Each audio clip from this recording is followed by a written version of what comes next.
नमस्कार दोस्तों, online study time में आपका स्वागत है। और आज हम पढ़ेंगे मध्य प्रदेश सामान्य ज्ञान। और मध्य प्रदेश सामान्य ज्ञान के अंतर्गत पढ़ेंगे जबलपुर जिला कि जबलपुर जिला में क्या क्या और महत्वपूर्ण है। तो जबलपुर प्राचीन काल में कभी गढ़ा गोंडवाना तो कभी त्रिपुरी के नाम से विख्यात रहा और यहाँ कई कलचुरी राजा हुए जिन्होंने हिमालय से लेकर सागर तट तक समस्त राजसत्ताओं को त्रिपुरी के अधीन कर दिया। तो कलचुरी राजाओं का शासन कहाँ रहा? तो वह त्रिपुरी में रहा। त्रिपुरी जो है जबलपुर के रूप में जाना जाता था।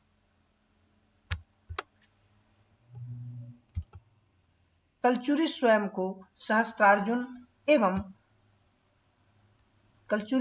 सहस्त्रार्जुन का वंशज कहते थे, जिन्होंने लंकापति रावण को बांध कर रखा था। कलचुरी राजवंश की राजधानी भेड़ाघाट रोड स्थित तेवर रही और कलचुरी काल में शिल्पकला को विशेष महत्व दिया गया, जिनमें भेड़ाघाट, 64 योगिनी मंदिर तथा रूपनाथ इत्यादि ऐतिहासिक स्थल शामिल हैं। जबलपुर के इतिहास में गोंडवाना साम्राज्य की रानी दुर्गावती का नाम सम्मान के साथ याद किया जाता है, जिन्होंने आसफ खां के धोखेपूर्ण आक्रमण से पराजित होकर अपने शील एवं स्वाभिमान की रक्षा के लिए अपने हाथ से ही प्रणाम कर लिया था। और 1781 के आसपास मराठों द्वारा इस नगर में मुख्यालय बनाया गया, जो आगे चलकर ब्रिटिश कमीशन का मुख्यालय बना।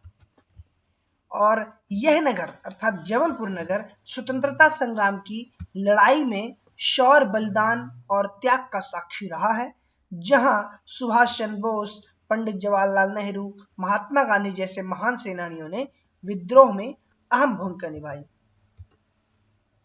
और जबलपुर में नर्मदा नदी के उत्तर में निचली पहाड़ियों से घिरे चट्टानी बेसिन में झीलों और मंदिर के बीच में स्थित है और जिससे यह क्षेत्र सिंचाई से भी संपन्न है। जबलपुर में विभिन्न उद्योग और कारखाने हैं। केंद्रीय उर्वरक कारखाना, भारतीय आयुध कारखाना, आरा मिल, पत्थर कटाई के कारखाना और गन कैरेज फैक्ट्री, ये सब जबलपुर में ही स्थित है। अब जबलपुर में जो शिक्षण संस्थाएं हैं उसके बारे में जानते हैं।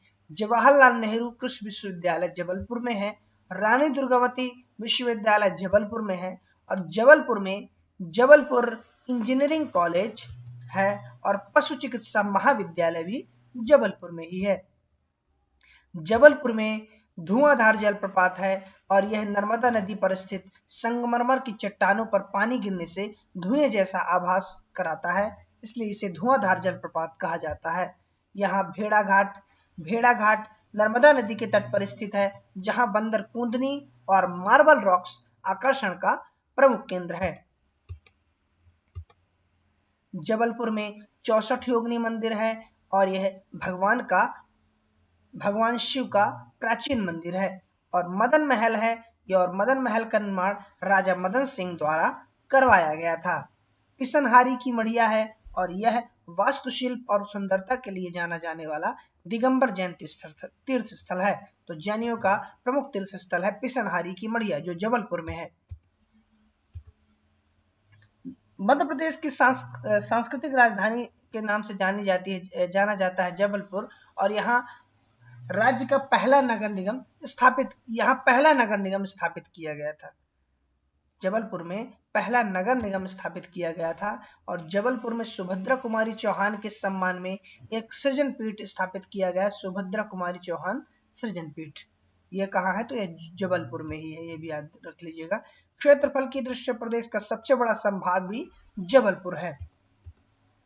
मध्य प्रदेश में जबलपुर में देश के प्रथम विकलांग पुनर्वास केंद्र की स्थापना की गई है। जबलपुर में देश के प्रथम विकलांग पुनर्वास केंद्र की स्थापना की गई है और मध्य प्रदेश का प्रथम रत्न परिष्कृत केंद्र जबलपुर में है। यह बहुत ही इंपॉर्टेंट है, प्रश्न है कि प्रथम रत्न परिष्कृत केंद्र कहाँ है मध्य प्रदेश में, तो वह जबलपुर में स्थापित किया गया है।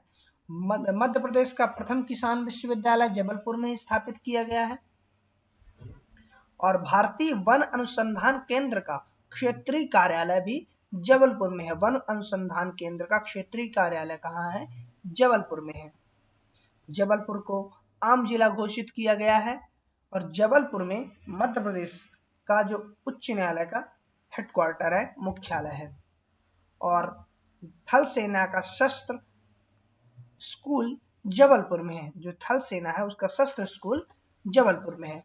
मध्य प्रदेश का एकमात्र रेलवे जोन पश्चिम मध्य रेलवे जोन जबलपुर में है। तो इसी के साथ हमारे पूरे प्रश्न समाप्त होते हैं। मिलते हैं नए वीडियो के साथ।